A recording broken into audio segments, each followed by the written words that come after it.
Hello दोस्तों, मैं जकवान आनंद आपका अपना यूट्यूब चैनल स्टडी सेंटर में फिर से स्वागत करते हैं। दोस्तों, आज हम क्लास 12 का हिस्ट्री का सेशन लेकर आए हैं। दोस्तों, हम वही क्वेश्चन क्रमबद्ध तरीके से लेते हैं। आपको पता ही होगा जो एमसीक्यू होते हैं, जो पूछे गए क्वेश्चन होते हैं। दोस्तों, हम आपके लिए एक बेहतर से बेहतर सेशन तैयार करके आपके समक्ष चलाते हैं। दोस्तों, तो मेरे चैनल से हमेशा जुड़े रहिए, दोस्तों के साथ भी जुड़ाइए, ताकि आप लोगों को रिजल्ट का जो टारगेट है वो बेहतर बन सके। दोस्तों, ठीक है दोस्तों, चलते हैं वीडियो की ओर। प्रथम क्वेश्चन है कि मुगल वंश का स्थापना कब और किसने किया था। दोस्तों, मुगल वंश का स्थापना कब और किसने किया था। दोस्तों, अगर मुगल वंश की बात किया जाए तो मुगल वंश का स्थापना 1526 ईस्वी में बाबर ने किया था। किसने किया था? बाबर ने। दोस्तों, 1526 ईस्वी में मुगल वंश का स्थापना बाबर के द्वारा किया गया था। किसके द्वारा किया गया था? बाबर के द्वारा 1526 ईस्वी में मुगल वंश की स्थापना किया गया था। और दोस्तों, 1526 ईस्वी में ही बाबर ने पानीपत का प्रथम युद्ध लड़ा था। तो पानीपत का प्रथम युद्ध किसके किसके बीच होता है? दोस्तों, पानीपत का युद्ध एक तरफ था इब्राहिम लोदी और दूसरी तरफ था बाबर। और पानीपत के युद्ध में इब्राहिम लोदी की हार होती है और दोस्तों बाबर की क्या होती है? जीत होती है। क्रमबद्ध तरीके से दोस्तों बाबर भारत आते ही लगातार 4 युद्ध लड़े थे, जिसको हम क्रमबद्ध तरीके से अध्ययन करते हैं। आइए समझते हैं दोस्तों। बाबर का भारत में लड़ा गया 4 प्रमुख युद्ध के बारे में बात करते हैं। दोस्तों, इसका ट्रिक है पान खो चल घर। इसका ट्रिक है दोस्तों, पास से हो गया अभी दोस्तों पानीपत का युद्ध, जो अभी जाने हम।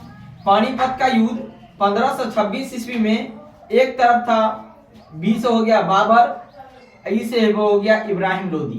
तो इसमें से बाबर की क्या होती है? जीत होती है। खो से हो गया दोस्तों खानवा। खो से क्या हो गया? खानवा का युद्ध हो गया दोस्तों। खानवा का युद्ध एक तरफ था राणा संगा और दूसरी तरफ था बाबर। ठीक है, ये हुआ था 1527 ईस्वी में। और चौ से हो गया चंदेरी का युद्ध दोस्तों, एक तरफ था मेदिनी राव, एक तरफ था बाबर। यह हुआ था 1528 ईस्वी में। घौ से हुआ था घाघरा की युद्ध दोस्तों। घौ से क्या हो गया? घौ से हो गया घाघरा का युद्ध। घाघरा का युद्ध हुआ था दोस्तों 1529 ईस्वी में।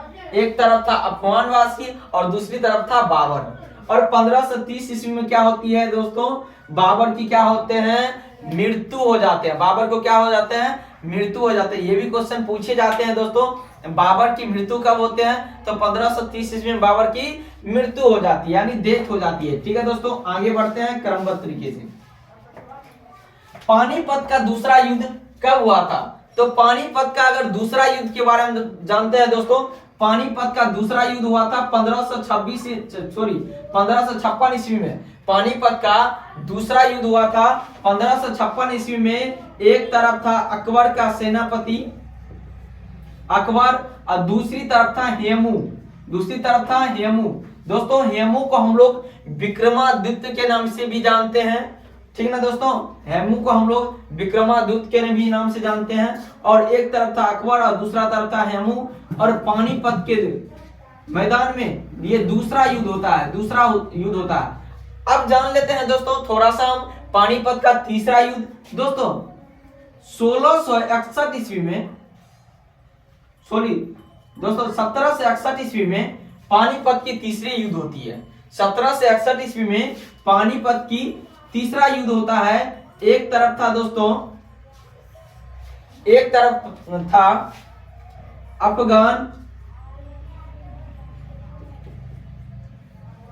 अफगान शासक मोहम्मद शाह अब्दाली और दूसरी तरफ था सदाशिवराव। तो दोस्तों पानीपत का तीसरा युद्ध होता है 1761 ईस्वी में। 1761 ईस्वी में पानीपत का तीसरा युद्ध होता है। एक तरफ था अफगान का शासक अहमद शाह अब्दाली और दूसरी तरफ था दोस्तों सदाशिव राव। तो इस तरह से हम समझे कि पानीपत का प्रथम युद्ध, द्वितीय युद्ध, तृतीय युद्ध। आगे बढ़ते हैं दोस्तों, बौद्ध धर्म के संस्थापक कौन थे? दोस्तों सभी को पता है कि बौद्ध धर्म के संस्थापक थे गौतम बुद्ध। कौन थे दोस्तों? बौद्ध धर्म का संस्थापक थे गौतम बुद्ध। और गौतम बुद्ध का जन्म 563 ईसा पूर्व नेपाल के लुम्बिनी नामक स्थान पे हुआ था। नेपाल के लुम्बिनी नामक स्थान पे गौतम बुद्ध की क्या होती है दोस्तों? कपिल वस्तु में क्या होती है? जन्म होती है। कपिल वस्तु में क्या होती है? इसका जन्म होता है। तो क्वेश्चन ये भी कई बार पूछा गया है कि गौतम बुद्ध का जन्म कब हुआ था? 563 ईस्वी में। गौतम बुद्ध बौद्ध धर्म का संस्थापक कौन थे? तो गौतम बुद्ध बौद्ध धर्म के संस्थापक थे। और गौतम बुद्ध का जन्म 563 ईसा पूर्व लुम्बिनी नामक स्थान के नेपाल के कपिल वस्तु में हुआ था। और दोस्तों गौतम बुद्ध 29 वर्ष की अवस्था में अपने गृह त्याग दी थी, अपना घर त्याग कर दिए थे। और इसका पत्नी का नाम था यशोदा, ठीक ना दोस्तों, यशोदा। और इसके पुत्र का क्या नाम था दोस्तों? राहुल, ठीक ना। इसके पुत्र का क्या नाम था? राहुल, ठीक है दोस्तों हम कंफ्यूज है, इसके पत्नी का नाम या तो यशोदा है या यशोधरा। आप लोग कमेंट में निश्चित रूप से इसका उत्तर दीजिएगा कि गौतम बुद्ध का पत्नी का नाम क्या थे। आगे बढ़ते हैं, सबसे प्राचीन वेद कौन है? सबसे वेद की बात किया जाए तो सबसे प्राचीन वेद है ऋग्वेद। सब वेद कितने प्रकार के होते हैं दोस्तों? 4 प्रकार के होते हैं, ऋग्वेद, यजुर्वेद, सामवेद और अर्थवेद। और वेद का रचना जो करता है दोस्तों, वेद का रचना वेद व्यास के द्वारा किया गया था। वेद का रचना किसके द्वारा किया गया था? वेद व्यास के द्वारा किया गया था। और वेद को समझने के लिए वेदांत की रचना क्या है? वेदांत का रचना किया गया था। तो ये भी क्वेश्चन पूछे जाते हैं कि वेद को समझने के लिए किसकी रचना की गई थी दोस्तों? तो वेदांत की रचना किए गए थे। अगर उपनिषद की बात किया जाए दोस्तों, उपनिषद की बात किया जाए तो उपनिषद 108 होती है। और छंद की बात किया जाए तो छंद की संख्या 6 होती है। और सबसे प्राचीन वेद की बात किया जाए तो वह है ऋग्वेद, ठीक है दोस्तों। आगे बढ़ते हैं,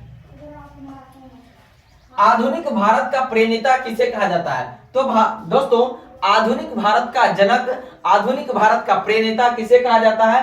राजा मोहन राय। राजा मोहन राय को आधुनिक भारत का प्रणेता कहा जाता है, आधुनिक भारत का जनक कहा जाता है दोस्तों।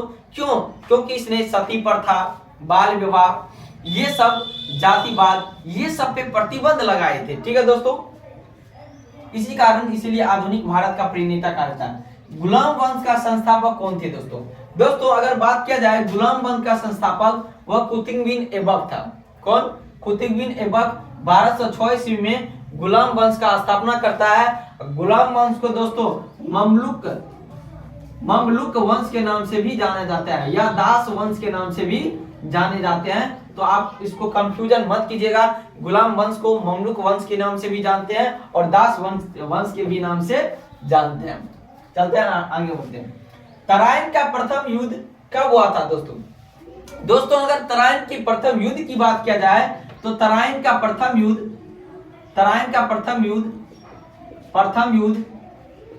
1191 ईस्वी में होता है। 1191 ईस्वी में होता है तराइन का प्रथम युद्ध। एक तरफ था पृथ्वीराज चौहान और दूसरी तरफ था मोहम्मद गौरी। दोनों के बीच तराइन के मैदान में भयानक युद्ध होता है दोस्तों, जिसमें पृथ्वीराज चौहान की जीत होती है और मोहम्मद गौरी की क्या होती है? हार होती है तराइन का प्रथम युद्ध में। फिर एक साल बाद मोहम्मद गौरी अपनी सेना के साथ बहुत ताकतवर बना के आते हैं और तराइन का द्वितीय युद्ध होता है। द्वितीय युद्ध यानी तराइन का द्वितीय युद्ध होता है दोस्तों, जिसमें से पृथ्वीराज की क्या होती है? हार होती है और मोहम्मद गौरी की क्या होती है? जीत होती है, ठीक है दोस्तों। तो पृथ्वीराज चौहान मूवी भी बना है दोस्तों, आप लोग जाके जरूर देख सकते हैं तो देख सकते हैं, ठीक है दोस्तों। उसके बाद चंदावर का युद्ध, ये भी दोस्तों चंदावर की बात किया जाए, चंदावर का युद्ध होता है 1194 ईस्वी में। ठीक है दोस्तों, एक तरफ था मोहम्मद गोरी, दूसरी तरफ था जयचंद। ठीक है दोस्तों, जयचंद, इसमें मोहम्मद गोरी की क्या होती है, जीत होती है दोस्तों, और जयचंद की हार होती है। तो चंदावर की युद्ध हुआ था 1194। ठीक है, आगे बढ़ते हैं। सिख धर्म का संस्थापक कौन थे दोस्तों? सिख धर्म का संस्थापक की बात किया जाए तो वह थे गुरु नानक। सिख धर्म का संस्थापक कौन थे दोस्तों? गुरु नानक थे। और सिख धर्म का अंतिम गुरु की बात किया जाए तो सिख धर्म का अंतिम गुरु था गुरु गोविंद सिंह। गुरु गोविंद सिंह, जिसका जन्म कहाँ हुआ था दोस्तों? पटना में हुआ था। गुरु गोविंद सिंह का जन्म कहाँ हुआ था दोस्तों? पटना में हुआ था। और इसका पटना इसीलिए प्रसिद्ध है दोस्तों क्योंकि पटना में क्या है, गुरुद्वारा है। सिख धर्म का अंतिम गुरु गोविंद सिंह का जन्म हुआ था पटना में। ठीक है दोस्तों, क्रमबद्ध तरीके से। और इसने एक नारा दिया था जो काफी फेमस है, गुरु जी की खालसा और गुरु जी की फतेह। आगे बढ़ते हैं। पुर्तगाली ईस्ट इंडिया कंपनी का स्थापना कब करता है दोस्तों? अगर पुर्तगाली ईस्ट इंडिया कंपनी की बात किया जाए तो 1498 ईस्वी में ईस्ट इंडिया कंपनी की स्थापना होता है। और भारत आने वाले प्रथम व्यापारी कौन थे दोस्तों? तो वह था पुर्तगाली, जो प्रथम बार भारत आए थे। और समुद्री मार्ग से भारत का खोज करने वाले प्रथम व्यक्ति कौन थे? वास्को डी गामा, जो 1498 ईस्वी में भारत की क्या किया था, खोज किए थे। और अमेरिका का खोज करने वाले व्यक्ति थे कोलंबस। आगे बढ़ते हैं। बंगाल विभाजन कब और किसने किया था दोस्तों? कई बार ये हमको टॉपिक भी बताए हैं कि बंगाल विभाजन 1905 ईस्वी में लॉर्ड कर्जन के द्वारा किया गया था। लॉर्ड कर्जन ने बंगाल विभाजन किया था कब? 1905 ईस्वी में। और बंगाल विभाजन को रद्द कब किया गया था? 1911 ईस्वी में बंगाल विभाजन का क्या किया गया था? रद्द कर दिया गया था। ठीक है दोस्तों, आगे बढ़ते हैं। अंतिम मुगल बादशाह कौन थे? तो मुगल वंश का संस्थापक कौन किए थे? कुतुबुद्दीन ऐबक ने। तो अंतिम मुगल बादशाह नहीं दोस्तों, सॉरी, मुगल वंश का स्थापना किए थे बाबर ने। और अंतिम मुगल बादशाह कौन थे? तो अंतिम मुगल बादशाह थे बहादुर शाह जफर। बहादुर शाह जफर अंतिम मुगल बादशाह थे दोस्तों। और इसने उसके बाद 1862 ईस्वी में बहादुर शाह की जफर की क्या होती है? मृत्यु हो जाती है। कहाँ पे दोस्तों? रंगून में। कहाँ हो जाती है? रंगून में क्या हो जाती है? मृत्यु हो जाता है दोस्तों। ऐसा भी क्वेश्चन पूछा जाता है कि कौन सा ऐसा मुगल बादशाह था जिसका मृत्यु भारत में न होकर विदेशों में हुआ है? तो यही था बहादुर शाह जफर। दोस्तों, बहादुर शाह जफर का एक कथन काफी फेमस है, कितना बदनसीब है ये जफर जो मरने के बाद भी अपना देश के 2 गज जमीन नसीब नहीं हुआ। तो ठीक है दोस्तों, अपना देश सबको प्यारा है, सबको प्यारा है, हमको भी आपको भी प्यारा है। ठीक है दोस्तों, अगर हमसे जुड़ना चाहते हैं तो मेरे चैनल को लाल वाला जो सब्सक्राइब बटन होगा उसको दबा दीजिएगा, बेल आइकन दबा दीजिएगा ताकि मेरा नोटिफिकेशन आपको सदा बने रहे। तो दोस्तों, अगर ये वीडियो लाइक कीजिए, सब्सक्राइब कीजिए।